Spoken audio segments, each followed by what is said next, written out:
America Iran யுத்தம் மத்திய கிழக்கில் பெரும் மாற்றங்களை நிகழ்த்தி கொண்டிருக்கு. குறிப்பாக ஒபெக் அந்த நாடுகள் கூட்டமைப்பு இருக்குல்ல, பெட்ரோலிய உற்பத்தி மற்றும் விநியோக ஏற்றுமதி. நாடுகள்.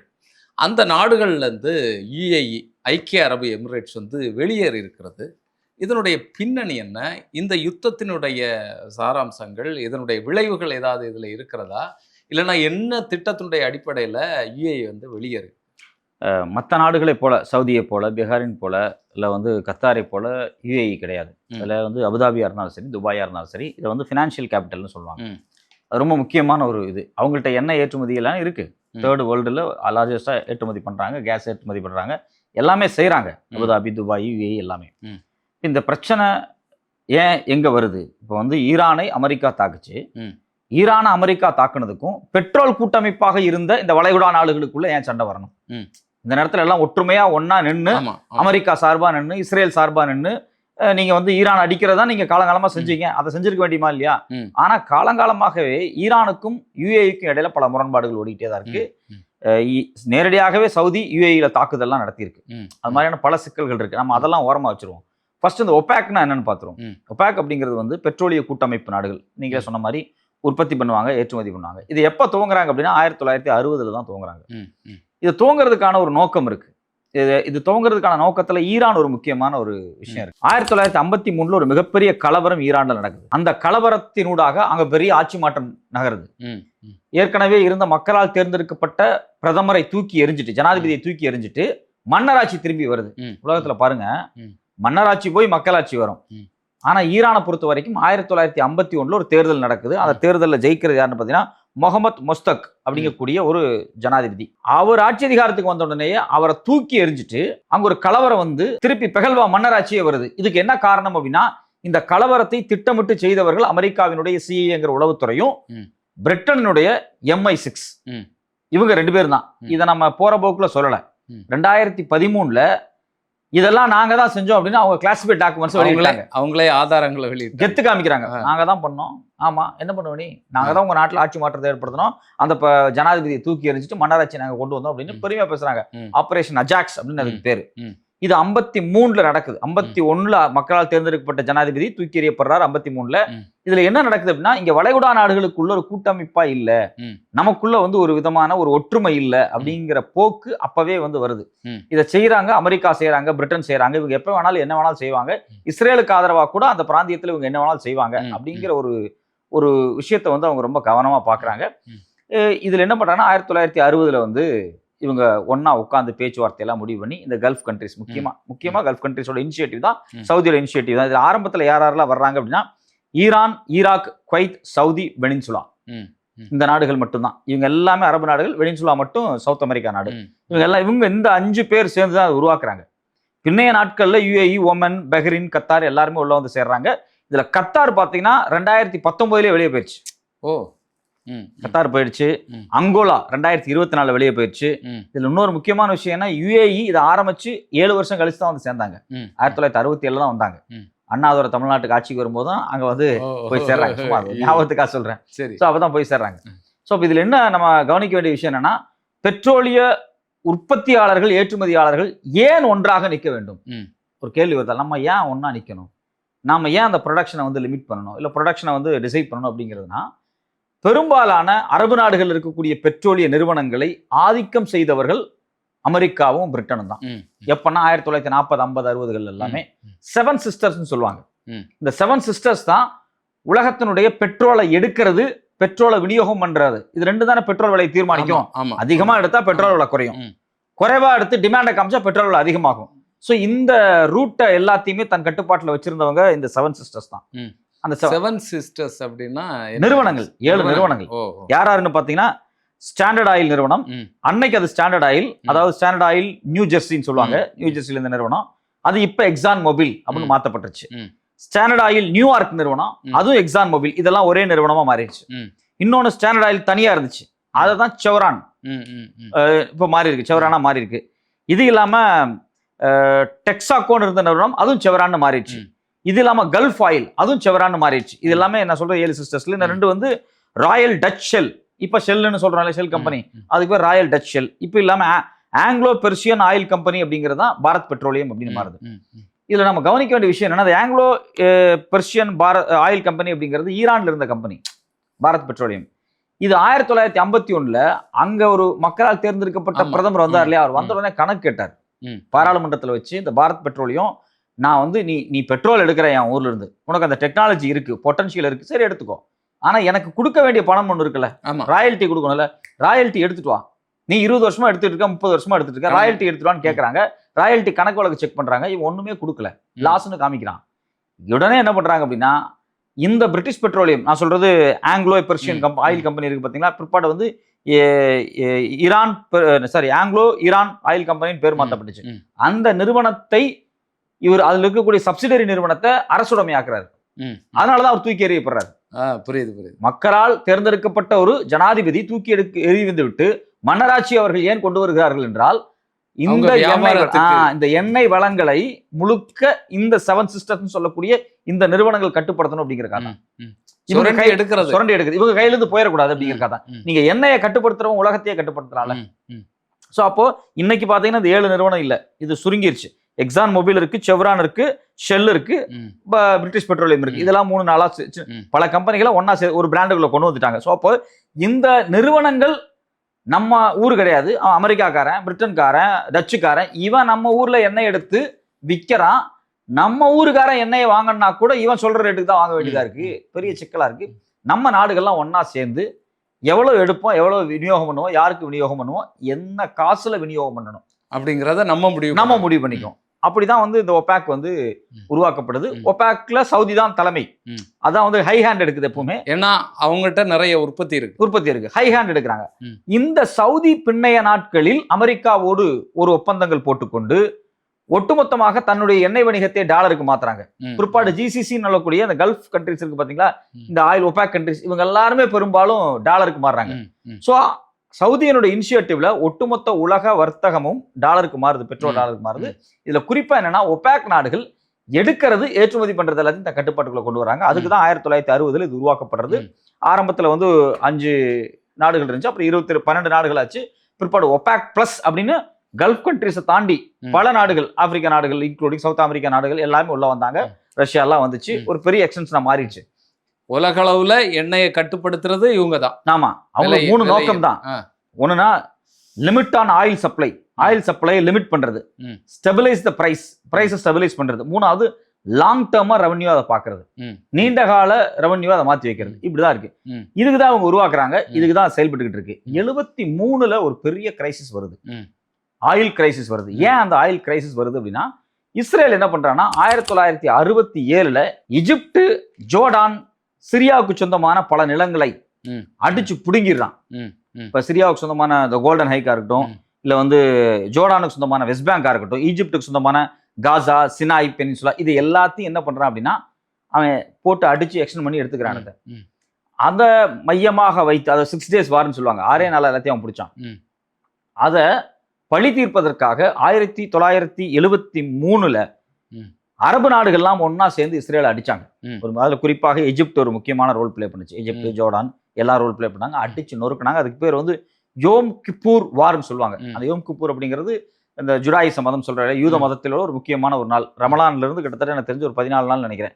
ரமலானுக்கு பிறகான இந்த 10வது நாள்ல இந்த நோன்பு கொண்டாடப்படும். அந்த நோன்பு அன்னைக்கு ஒரு பெரிய யுத்தத்தை இவங்க நடத்துறாங்க. கல்ஃப் கண்ட்ரிஸ் நடத்தி அடிச்சு வெளுக்குறாங்க. அப்போ இஸ்ரேலுக்கு யாரெல்லாம் சப்போர்ட் வர்றாங்களோ அவங்களுக்கு எல்லாம் ஆயில் சப்ளை பண்ண முடியாதுன்னு சொல்லி நிறுத்துறாங்க. 300% எண்ணெய் விலை அதிகமாச்சு 73. ஒரு பெரிய கிரைசிஸ் வந்துச்சு. அன்னைக்கெல்லாம் நாம அதிகமா பெட்ரோல் யூஸ் பண்ணல. 73 தமிழ்நாட்டில், ஃபார் எக்ஸாம்பிள், நம்ம தமிழ்நாட்டில் பிறந்து வளர்க்கோம். நீங்க இருப்பீங்க, நான் இருப்பேன். நான் வந்து 84 தான் பிறக்கிறேன், நீங்க அதுக்கு முன்னாடி பிறந்திருப்பீங்க. அன்னைக்கு நாம வாகன பயன்பாடு அப்படிங்கிறது இவ்வளவு எசென்சியல் கிடையாது. ரொம்ப அன்னைக்கு கரண்ட் கிடையாது, நம்ம ஒன்றும் பெருசாலாம் கரண்ட் இல்லை. நான் பிறந்தே 5 வருஷம் கழிச்சு தான் எங்க வீட்டுக்கு கரண்ட் வந்துச்சு. கரண்ட் கிடையாது, நமக்கு வந்து ஒரு பெரிய பெட்ரோல் தேவை அப்படிங்கிறதெல்லாம் ஒன்றும் கிடையாது. குறிப்பாக 90களுக்கு பிறகுதான், 95, 2000களுக்கு பிறகுதான் சர்வசாதாரணமா நம்ம வீட்டில் ஒரு டிவிஎஸ்ஏ வாங்க ஆரம்பிச்சோம். ஸோ அப்போ அன்னைக்கு நம்ம பெரிய கிரைசிஸ் நம்மளை பாதிச்சிருக்கிறதுக்கு வாய்ப்பு இல்லை. கொஞ்சம் குறைவாக தானே சிலிண்டரும் கிடையாது அன்னைக்கு நமக்கு, எல்லாம் எரிவாய்ப்பு தானே. ஸோ அப்போ இந்த 300% விலையேற்றத்தை ஏன் நடந்ததுன்னா, அன்னைக்கு இவங்க கட்டுப்படுத்தினாங்க. என்ன கட்டுப்படுத்துறாங்க அப்படின்னா, இங்க பாருங்க, நீங்க இஸ்ரேலுக்கு ஆயுதம் கொடுத்தீங்கன்னா நாங்கள் பெட்ரோல் சப்ளை பண்ண மாட்டோம், டிமாண்ட் பண்ணுவோம், இப்படிலாம் பிரச்சனை வந்துச்சு. ஸோ அப்போ என்னன்னா, ஒபேக் நாடுகளுடைய கூட்டமைப்பு அப்படிங்கிறது வந்து அதனுடைய உறுதித்தன்மை எப்பவுமே வெஸ்டர்ன் கண்ட்ரிஸ்க்கு வந்து ஒரு தலைவலியா தான் இருந்தது. பெட்ரோ டாலர்ல சேல்ஸ் பண்றான், போறா வர்றான், அதெல்லாம் பெனிஃபிட் தான். பட் என்ன அதான் இந்த பிசினஸ் அவன் மோனோபலைஸ் பண்றான், அவன் கட்டுப்படுத்துறான் அப்படிங்கிற ஒரு சின்ன விஷயங்கள் அவங்களுக்கு இருந்துட்டு தான் இருந்துச்சு. இதுல இந்த ஒபேக் நாடுகளுக்குள்ளேயே பல சிக்கல்கள் இருக்கு இந்த பெட்ரோல் எடுக்கிற நாட்களுக்குள்ள. ஏன்னா ஒரு சில நாடு ரொம்ப அதிகமா எடுப்பான், அவனுடைய பட்ஜெட் தேவை அதிகமா இருக்கும். அவனோட சில நாடு சின்ன நாடா இருக்கும், அவனுடைய பட்ஜெட் தேவை குறைவா இருக்கும். அப்ப என்ன பண்ணுவாங்க அப்படின்னா, நாம இவ்வளவு இந்த நாடு இந்த கோட்டா கொடுத்துருப்பாங்க, இந்த கோட்டாக்குள்ள நீ எடுக்கணும், அந்த கோட்டாக்குள்ள நீ எடுக்கணும், அந்த கோட்டாஸ்ல எடுத்து அந்த கோட்டாஸ்ல சேல்ஸ் பண்றது. ஸோ அப்படி நீங்க வந்து யுஏஇக்கான கோட்டா அப்படிங்கிறது வந்து மிக மிக மிக குறைவு கம்பேரிட்டிவா பார்க்கும்போது. 2.9 மில்லியன் பேரல் பர் டே. ஆனா இவங்களோட கெப்பாசிட்டி என்ன அப்படின்னா 4.8 மில்லியன் பேரல்ஸ் எடுக்க முடியும், எடுக்கலாம் ஒவ்வொரு நாளைக்கு. ஆனா இவங்களை வந்து எடுக்க அலோவ் பண்ணல ஒபேக்கினுடைய நெருக்கடி. ஏன்னா பிரைஸ் ஸ்டெபிலைஸ் பண்ணி பாட்டுக்கு அதிகமா எடுத்தீங்கன்னா பெட்ரோல் விலை குறைஞ்சு போயிடும். ஏன்னா நம்ம இதை வச்சு தான் வாழ்ந்துட்டு இல்லை, இவங்க சொல்றது இந்த உன்னுடைய நாட்டினுடைய தன்மைக்கு ஏற்ற மாதிரி இவ்வளவு உனக்கு போதும் அப்படிங்கிறதான். ஆமா, இப்ப சவுதி அரேபியா பெரிய நாடா இருக்கிறதுனால அவங்களுக்கு பட்ஜெட்ல அவங்க கோட்டாஸ் அதிகமா இருக்கும். இப்ப என்னன்னா அவன் என்ன சொல்றான்னா, நான் 2027 உள்ள நான் வந்து 5 மில்லியன் பேரல் எடுக்க போறேன் பெர் டேக்கு, நான் அதை நோக்கி நான் நகர்றேன் அப்படிங்கறதான் வெளியே வந்ததுக்கான முக்கியமான ஒரு காரணம். இது ஒரு காரணம். நான் வந்து பணம் வேணும், எண்ணெய் வர்த்தகம் வேணும் அப்படிங்கிறது நியாயமான விஷயம். இந்த நேரத்துல யுத்தம் நடந்துட்டு இருக்கும்போது அந்த வெளியே வந்ததுக்கான காரணம் என்ன, இந்த யுத்தத்தில் அதிகமாக பாதிக்கப்பட்டது யுஏஇ தான். ஆமா, நீங்கள் நானுமே அதை சரியா பேசாம விட்டுட்டோம். நம்ம எல்லாருமே சவுதியை தான் பேசிடுவோம். சவுதி மன்னர் தான் வந்து கமேனி கொலைக்கு முக்கியமான காரணங்கிறதுனால நம்ம அதையே டிஸ்கஸ் பண்றோம். உண்மையிலுமே அடி மோசமா வாங்கி இருக்கிறது யுஏஇ தான். இப்போ வந்து ரிப்போர்ட்டின் படி பாத்தீங்க அப்படின்னா கிட்டத்தட்ட வந்து யுஏஇக்கு $120 பில்லியன் வைப் அவுட் ஆயிடுச்சு மார்க்கெட்ல இருந்து. அவங்க என்ன சொல்றாங்கன்னா 19,000 ஃபிளைட் கேன்சல் ஆயிருக்கு, மொத்த டூரிசமும் கொலாப்ஸ், ரியல் எஸ்டேட் 16% அடி வாங்கியிருக்கு, ஹோட்டல் புக்கிங் 30% தான். என்னுடைய 1 ட்ரில்லியன் சொத்து கிட்டத்தட்ட பாத்தீங்கன்னா 200 லட்சம் கோடி அசையும் சொத்து, 200 லட்சம் கோடி அந்த டூரிசமோட சொத்து ஒண்ணுமே இல்லாம கிடக்கு. அதுக்கு வட்டி கட்டணுமா இல்லையா? மொத்தமா போயிடுச்சு. இந்த யுத்தத்துல ஈரான் பாட்டுக்கு என்ன அடிச்சு நொறுக்கிட்டான். ஈரான் அடிச்சு அடியன்னு சொன்னா நீங்க மிரண்டுருவீங்க. அவன் வந்து என்ன பண்ணா 2021 ட்ரோன்ல அடிச்சிருக்கான். 2021 ட்ரோன் எமிரேட்ஸுக்கு மட்டும் பயன்படுத்தியிருக்கான். 520 பேலிஸ்டிக் மிசைல் அடிச்சிருக்கான். இது இல்லாம 26 குரூஸ் மிசைல் அடிச்சிருக்கான். இது வேற எங்க நாட்டுக்கு நீங்க சவுதிக்கெல்லாம் வெறும் 900 தான், 900 தான். சில நாடுகளுக்கு எனக்கு தெரிஞ்சு பஹ்ரைனா இங்க 40-50 மிசைல் தான் அடிச்சான். இல்ல இப்ப யுஏஇ வந்து இஸ்ரேலோட வந்து அந்த ஒப்பந்தம் போட்டிருக்குல்ல. ஆமா, என்ன ஒப்பந்தம் அது? அப்ரஹாம். ஆமா, அப்ரஹாம் அக்கார்ட் 2020. அந்த ஒப்பந்தத்துல ஏற்கனவே ஈரானுக்கு ஒரு கண்ணுண்டு, நீ அவன் கூட சேர்த்து ஆமா கூட்டமைப்பு வைக்கிறியா அப்படின்னு. ரெண்டாவது ஈரான் தான் இவங்களுக்கு வந்து அயன் டூம் எல்லாம் கொடுத்துச்சு. அயன் டூம் அப்படிங்கிறது என்னன்னு தெரியும், நம்ம ஏற்கனவே பேசுனதா தாட் இன்டர்செப்டர், பேட்ரியாட், PAC-3 இதெல்லாமே பேலிஸ்டிக் மிசைலை தடுக்கிறதுக்கு. இது இல்லாம ஸ்கை ஸ்கேபர், பேரக் மேக்ஸ் அப்படிங்கக்கூடிய இதெல்லாமே C-RAM, பான்சர் இதெல்லாமே short long range ballistic missile அடிக்க தடுக்கிறதுக்கான கருவிகள் இருக்கு பாத்தீங்களா. இதான் அயன் டூம்னு சொல்லுவாங்க. எங்க இருந்து எவ்வளவு அடிச்சாலும் தடுத்துடலாம் அப்படிம்பாங்க. அந்த எல்லாமே இஸ்ரேல் தான் கொடுத்தது. இதெல்லாம் கொடுத்து நம்மால் வச்சு அடிச்சிருக்காரு ஈரான். அலி கமேனி பிச்சு எடுத்திருக்காரு. ஈரான் வந்து நீ அயன் டூம் ஆகுது, கோல்டன் டூம் ஆகுது, நீ எதை வேணாலும் வேடா, உன்னை தொலைச்சி எடுக்கிறா அப்படின்னு சொல்லி தொலைச்சி எடுத்துட்டாங்க. ஆக்சுவலி முதல்ல அந்த சென்சாரை தானே அடிச்சாங்க. ஆமா, இவங்க அதை வந்து கண்டுபிடிக்கக்கூடிய எல்லா இதையும் வந்து அடிச்சு நோக்கிட்டாங்க. இப்போ ரிப்போர்ட்ஸ் பாருங்க, யுஏஇ மேல 2256 ட்ரோன் அடிஞ்சிருக்கு, குவைத் மேல வெறும் 846 தான், சவுதி மேல 900, பஹ்ரைன் மேல வெறும் 508, கத்தார் மேல வெறும் 83 தான், ஒமன் மேல 22 தான். பேலிஸ்டிக் மிசைலும் அதிகமா 563 பேலிஸ்டிக் மிசைலை வந்து யுஏஇ மேல தான் அடிச்சிருக்காங்க. சவுதி மேல எல்லாம் வெறும் பாத்தீங்கன்னா 98 மிசைல் தான் அடிச்சிருக்காங்க. ஆனா பார்த்தா நமக்கு சவுதி நிறைய அடிச்ச மாதிரி தெரிஞ்சு. சவுதியில 98 மிசைல் அடிச்சிருக்காங்க, யுஏஇல 563 மிசைல் அடிச்சிருக்காங்க. சோ சவுதி இதுல ரொம்ப மோசமா பாதிக்கப்பட்டாங்க. மொத்த பொருளாதாரம் போச்சு. நீ அயன் டூமை கொடுக்குற, அந்த வெங்காயத்தை கொடுக்குற, இந்த வெங்காயத்தை கொடுக்குற, எல்லாம் பாதுகாப்புன்னு சொன்னா நான் கொண்டாந்து எல்லாத்தையும் வச்சா ஒன்றும் இல்லை, எல்லாத்தையும் அடிச்சு நொறுக்கிட்டான். எனக்கு காசு கொடுன்னு கேட்டான் அமெரிக்காட்ட.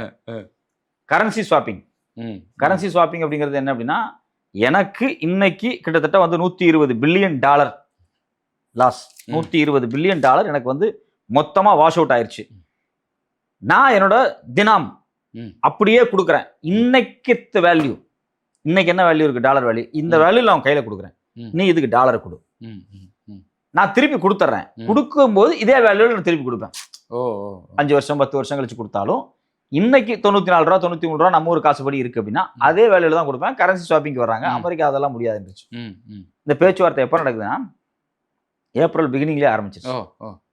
பிப்ரவரி அடின்னு அடிச்சு துவச்சி முடிச்சு, மார்ச்சில் அடிச்சு துவச்சி முடிச்சோன்னே ஏப்ரல் முதல் வாரத்திலேயே யுஏஇ சொல்லிச்சு, எப்பா என்னால் முடியலை, நான் ஃபினான்ஸ் கேபிட்டல், உலகத்துல இருக்க எல்லா பிளாக் மணி இங்கே வந்து தான் போயிட்டு இருக்கு, டூரிசம் எல்லாம் இங்கே வந்து தான் போயிட்டு இருக்கு, எல்லாம் தடுக்கப்பட்டுருச்சு. அவன் பாட்டுக்கு அமேசான் மேலே அடிக்கிறான், என்னால் தாக்கு பிடிக்க முடியல, ஏன்ட்ட எந்த விதமான ராணுவம் கிடையாது, உன்னை நம்பி நான் கொண்டு வந்து வச்சேன், உன்னையே அவன் துவச்சி எடுத்துட்டான், எல்லாம் முடிச்சு விட்டுட்டான், என்னால் முடியாது, காசு கொடு அப்படின்னு அமெரிக்கா கேட்குது. அமெரிக்கா இந்த கரன்சி ஸ்வாப்பிங்கை ஒத்துக்கலை, இழுத்தடிக்கிறாங்க. இந்த கரன்சி ஸ்வாப்பிங்கை இழுத்து அடிச்ச உடனே அவன் என்ன பண்றான், நீ இதெல்லாம் சரிப்பட்டு வரமாட்டேன்னு சொல்லிட்டு சைனாவை கூப்பிட்றான். சைனாவை எப்போ கூப்பிட்றான்னு பார்த்தீங்கன்னா ஏப்ரல் 12 சைனாவோட 24 அக்ரிமெண்ட்டை சைன் பண்றான். இதே மிகப்பெரிய அச்சுறுத்தல் அமெரிக்காவுக்கு. அமெரிக்கா தலதெரிச்சு போயிட்டான். ஏன்னா இப்படி அவன் பாட்டுக்கு சைனாலேருந்து முக்கியமான டெலிகேட்ஸ் எல்லாரும் வந்து ஒரு கையெழுத்து போட்டு 24 அக்ரிமெண்ட் போடுறான். ஏப்ரல் 17 இந்தியா ஈரானுக்கு பே பண்ண பணம் இருக்கு பாத்தீங்களா, ஆயிலுக்கு யுவான்ல பே பண்ணுச்சு. அது ரொம்ப முக்கியமான ஒரு நகர்வு. 3வது நகர்வு ஏப்ரல் 19 யுஏஇ என்ன பண்றாங்க அப்படின்னா ஒரு அமெரிக்காட்ட ஒரு த்ரெட்டை சொல்றாங்க, நீ எனக்கு பணம் தரலன்னா நான் இனிமேல் எண்ணெய் ஏற்றுமதி முழுக்க வந்து யுவான்ல தான் பண்ணுவேன் அப்படிங்கிறாங்க.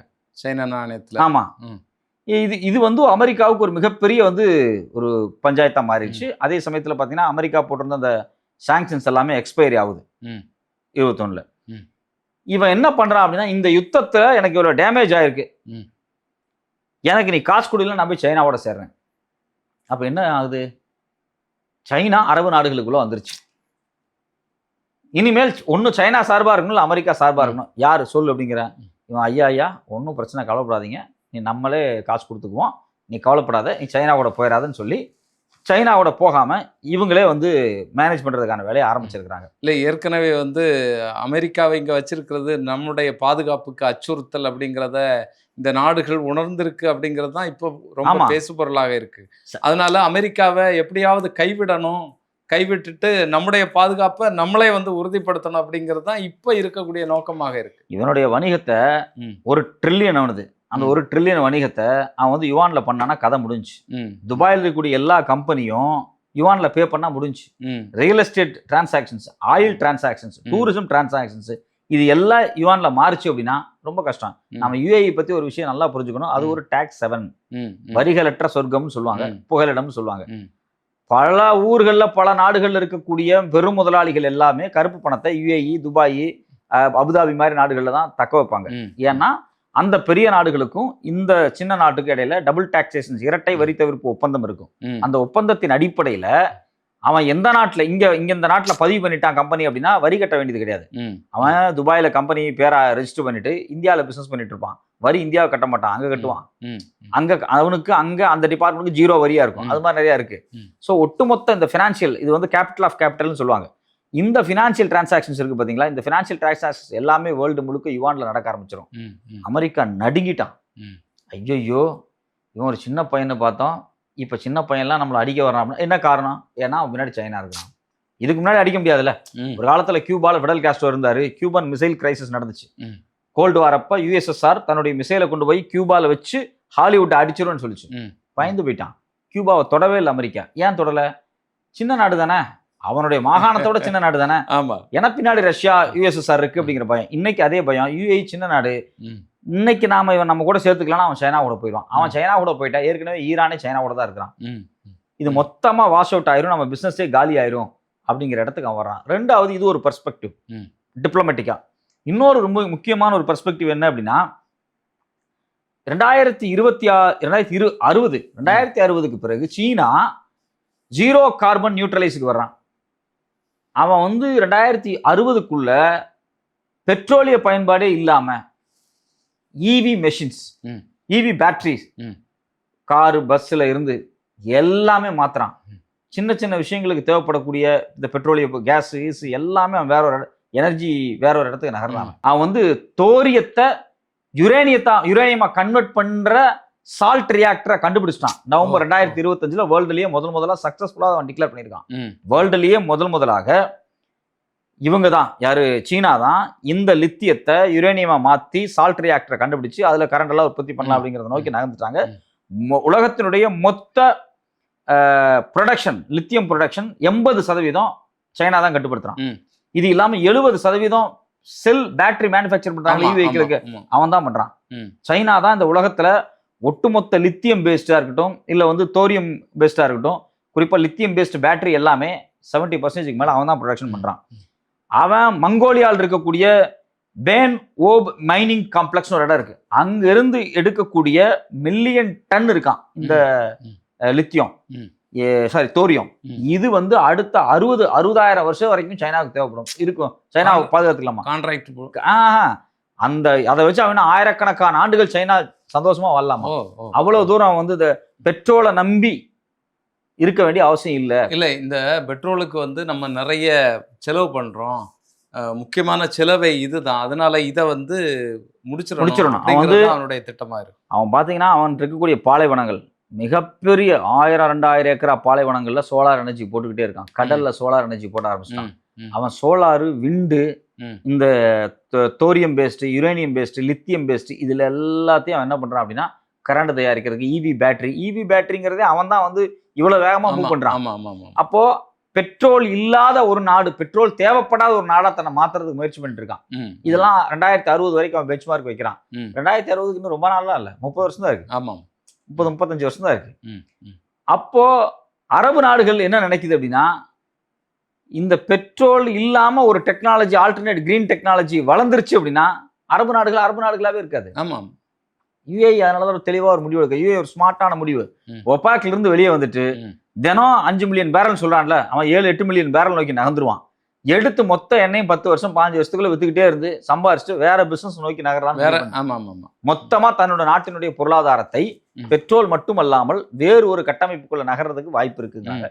இது அவங்க மட்டும் கிடையாது, பெட்ரோலியம் ஏற்றுமதி பண்ணக்கூடிய நாடுகள் எல்லாமே யோசிச்சுட்டு தான் இருக்காங்க. இன்னும் ஒரு 20-30 ஆண்டுகளுக்கு பிறகு, ஒரு 40 ஆண்டுகளுக்கு பிறகு இது ஒரு நிரந்தரமான சோர்ஸ் கிடையாது.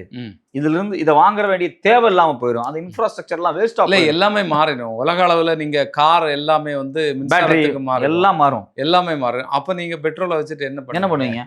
மின்சார உற்பத்தி, ஜெனரேட்டர் இந்த மாதிரியான விஷயங்களுக்கு பயன்படும்னா அன்னைக்கு வேற ஒரு டெக்னாலஜி வந்திருக்கும். ஆமா, அதன் மூலமாக மின்சாரம் தயாரிக்கிறது வேற முறைக்கு மாறி இருக்கும். ஸோ அதனால 2024 ஷாங்காய் சைனா அகாடமி ஆஃப் சயின்ஸ்ல இருக்கக்கூடிய Shanghai institute of applied science தான் அதை கண்டுபிடிச்சிருக்காங்க. கிட்டத்தட்ட 100 மெகாவாட் உற்பத்தி பண்ணக்கூடிய மோல்டன் சால்ட் ரியாக்டர் சக்சஸ்ஃபுல்லா அதை வந்து அவங்க வந்து வெற்றிகரமா செயல்படுத்திட்டாங்க. 4th ஜெனரேஷன் நியூக்ளியர் ரியாக்டர் அது. அதுல வந்து அவங்க ஈஸியா நிறைய உற்பத்திகளை பண்ண முடியும், போர்ட்டபிளா மாற்ற முடியும், சின்ன சின்ன யூனிட்ஸா உருவாக்க முடியும். அங்கங்க சின்ன சின்ன யூனிட்ஸா உருவாக்கி, இதுல முக்கியமான விஷயம் இதனுடைய தண்ணி தேவைப்படுறது, டெம்பரேச்சர்ல இருக்கக்கூடிய சிக்கல்கள், விபத்துகள் ஏற்படக்கூடிய சிக்கல், இதெல்லாமே ஜீரோ பண்றான். இதெல்லாம் இல்லாம அதை வந்து செய்ய முடியும்னு அவங்க பண்றான். ஸோ அவனுடைய ஃபுல் வழக்கமான அப்ப யுரேனியத்துல வரக்கூடிய பிரச்சனை வந்து இதுல பிரச்சனை வராம அவன் செய்யறான். ஸோ அப்ப இதுல என்ன நடக்குது அப்படின்னா, அவன் ஒரு விஷயத்தை தெளிவா முடிவு பண்ணிட்டான். உலகம் முழுக்க நம்ம டாமினேட் பண்ணணும்னா ட்ரேட், வணிகம் தான் பண்ணணும். நம்ம பொருள் எல்லாரும் வாங்கணும், நம்ம பெரிய ஆள். நம்ம எல்லாரும் ஏன் நம்ம பொருளை வாங்கணும்? குவாலிட்டியா கொடுக்கணும், சீப்பா கொடுக்கணும். சீப்பா கொடுக்கணும்னா உற்பத்தி செலவு சீப்பா இருக்கணும். உற்பத்தி செலவு சீப்பா இருக்கணும். உற்பத்திக்கு பெரும்பங்கு வகிக்கக்கூடியது எது அப்படின்னா மனித ஆற்றலும் பிளஸ் எரிபொருள் தான். மனித ஆற்றல் அங்க அதிகமா இருக்கு சீனால. ஏற்கனவே குறைவான சம்பளம் கொடுத்து அதை மேனேஜ் பண்ணிக்கலாம். எரிபொருள் ஆற்றலுக்கு பதிலாக வேறு ஆல்டர்னேட் எனர்ஜியை நோக்கி நகரலாம். ஸோ அப்போ நிரந்தரமாக இந்த உலகத்தில் ஒரு மிகப்பெரிய சாம்ராஜ்யமாக சீனா வளர்ந்து கொண்டிருக்கிறது. சீனா தன் பெட்ரோல் தேவையை இன்னும் 20 ஆண்டுகள் தான் எடுத்துக்கும், இல்லை 30 ஆண்டுகள் தான் எடுத்துக்கும். அதுக்கு மேல அவங்களோட தேவையை குறைத்து விடுவார்கள். ஜீரோ எமிஷன் கார்பனை நோக்கி நகர்ந்துருவாங்க. அப்போ யுஏஇ மாதிரியான நாடு என்ன நினைக்கணும், இனிமேல் ஜிசிக்கு உட்காந்துட்டு நாம வந்து பெட்ரோல் நம்பி எல்லாம் உட்காந்துருக்க முடியாது. பெட்ரோல் எடுத்து நம்ம வந்து எவ்வளவு தூரம் செல்வாக்கா செலுத்தி நாம கேபிட்டல் இன்வெஸ்ட் பண்ணிடலாம். ஒரு பக்கம் அமெரிக்கா, இன்னொரு பக்கம் சைனா இருக்கு. இவன் கேட்டா அவனை மிரட்டும், அவன் கேட்டா இவனை மிரட்டிக்கும், லாஜிக்கா பண்ணிக்கும்னு சொல்லி யுஏஇ ஒரு திறமையான முடிவு எடுத்திருக்கு. இதுல 2 நடக்கலாம். யுஏஇ உலகத்தில் ரொம்ப முக்கியமான ஒரு பெரிய தேசமாக, ஏற்கனவே துபாய், அபுதாபி எல்லாம் பெருசுதான், பயங்கரமான ஒரு வளர்ச்சியை நோக்கி நகரும். இல்ல அப்படின்னா இந்த யுத்தத்துல மாட்டி ஒரு பக்கம் ஈரான், சைனா, ரஷ்யா, இன்னொரு பக்கம் அமெரிக்கா, இஸ்ரேல், யுஏஇ, இந்த குரூப்புக்குள்ள மாட்டி அடிச்சு நொறுக்கி அழிக்கப்பட போறது யுஏஇயா தான் இருக்கும். ஈஸி டார்கெட்டை தான். ஈரானு, இங்க யுஏஇ.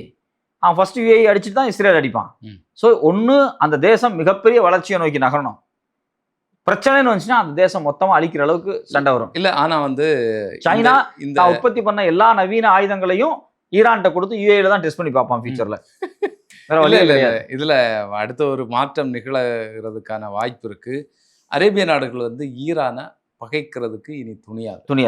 துணியாது. ஏதாவது ஒரு ஒரு நட்பு ரீதியாக நகர்வதற்கான முயற்சிகளை செய்யறதுக்கான வாய்ப்பு இருக்கிறது. அமெரிக்காவை புறந்தள்ளக்கூடும். ஏன்னா அமெரிக்காவினுடைய தேவை வர வர வந்து உலக நாடுகளுக்கே குறையும். இப்ப சீனா அந்த இடத்துல வந்து புகுந்து அவனுடைய வியாபாரத்தை வளர்த்துறதுக்கான வாய்ப்பு இருக்கு. தொடர்புகளை, உள்கட்டமைப்புகள் எல்லாத்துலேயுமே அவன் வந்து இனி உட்காரக்கூடிய ஆமா. வாய்ப்பு இருக்கு.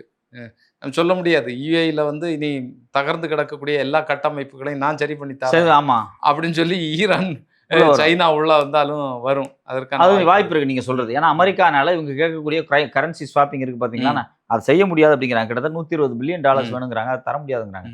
அது சாத்தியம் இல்லை. ஆனா இந்த பணத்தை அமெரிக்கா சைனா கொடுத்துருவான். சைனா கொடுத்துட்டு சொல்லுவான், நீ எண்ணெய் தந்துரு, கையெழுத்து போடு தம்பி என்றான். கையெழுத்து போடு, எண்ணெய் தந்துரு, எப்படி எண்ணெய் அதிகமா உற்பத்தி பண்ண நீ போற. அசல் எப்படி இருந்தாலும் தர மாட்டேன், வட்டி எண்ணெயாவே கொடுத்துரு, நான் பாத்துக்கிறேன்றான். ஆமா ஆமா அந்த மாதிரி நகர. அதனால வந்து வேர்ல்டு ஆர்டர்ஸ் மாறிடுச்சு. வேர்ல்டு ஆர்டர்ஸ் வந்து ரொம்ப தெளிவா மாறி இருக்கு. பொறுத்திருந்து பார்ப்போம் அடுத்தடுத்து என்ன நடக்குது அப்படின்னு. நிச்சயமா நிச்சயமா. நம்ம அப்டேட் பேசலன்னு வருத்தப்படுறாங்க. இல்ல ஆக்சுவலி பழைய செய்தியாருன்னு சொல்லி 2 நாளைக்கு முன்னாடி ஒபாக்ல இருந்து வெளியே போயிட்டாங்க. பட் ஆனா இந்த செய்திகள் வந்து ரொம்ப தரவா இதுக்கு பின்னாடி என்ன இருக்கு அப்படிங்கறத நம்ம வந்து பேசணும். செய்தியா சொல்ல முடியாது. இப்ப நம்ம இது ஏன் நடக்குது, ஒபாக்கினுடைய உருவாக்கத்துக்கான அடிப்படைகள் என்ன, சீனா என்ன ரோல் பிளே பண்ணிருக்கு. ஒரு விஷயம் நடக்குது அப்படின்னா அதுல பொலிட்டிக்கல் அஜெண்டா இருக்கும், எக்கனாமிக்கல் அஜெண்டா இருக்கும், டிப்ளமேட்டிக் அஜெண்டா இருக்கும், எவ்வளவு விஷயங்கள் இருக்கும். நாம் ஒரு சிலத்தை எடுத்து தொகுத்து தான் பேச முடியும். ஆமா அதைத்தான் நம்ம எடுத்து பேசுறோம். மற்ற ஒரு சிலவங்க நியூஸை வந்து ரொம்ப க்ளோஸா வாட்ச் பண்றவங்களுக்கு வேணா அது போர் அடிக்கலாம். பட் பெரும்பாலான மக்கள்னால தினம் நியூஸை பார்க்க முடியாது. எல்லா நியூஸும் என்ன நடந்துகிட்டு இருக்கு, சைனா எங்க வந்துட்டு போயிட்டு இருக்கு, ஏன் ஒப்பாக் வெளியே போனாங்க, இதை உட்காந்து படிச்சு நோட்ஸ் எடுத்துருக்க முடியாது. நாம ஒரு நாள் 2 நாள் டைம் எடுத்து ப்ரிப்பேர் பண்ணி பேசுவோம். மக்களுக்கு அந்த தகவல் போய் சேரும், அவங்களும் சந்தோஷப்படுவாங்க. ஓகே ரைட்டு, ஓகே இதுதான் காரணமா, ரைட் சந்தோஷம். இல்லை இன்னொன்று, இந்த யுத்தத்தினுடைய பல்வேறு தளங்கள் இருக்கு. ஆமா, இந்த யுத்தத்தின் மூலமாக ஏற்பட்ட விளைவுகள் நிறைய இருக்கு. எல்லாம் சேர்ந்து தான் இந்த யுத்தம். ஆமா ஆமா ஆமா அப்படிங்கிறதையும் நம்ம பார்க்க வேண்டியது இருக்கு. அதான் தொடர்ந்து இந்த யுத்தத்துல எல்லாத்துக்கும் ஒரு நோக்கம் இருக்கு. சீனாவுக்கு ஒரு நோக்கம் இருக்கு, அமெரிக்காவுக்கு ஒரு நோக்கம் இருக்கு, ரஷ்யா ஒரு நோக்கம் இருக்கு, சவுதிக்கு ஒரு நோக்கம் இருக்கு, யுஏக்கு ஒரு நோக்கம் இருக்கு, இஸ்ரேலுக்கு ஒரு நோக்கம் இருக்கு, எல்லாத்துக்கும் ஒரு நோக்கம் இருக்கு. எல்லாத்து நோக்கத்தையும் நம்ம பேச முடியாது. நம்ம முடிஞ்ச அளவுக்கு கவர் பண்ணி பேசுறோம், அவ்வளவுதான்.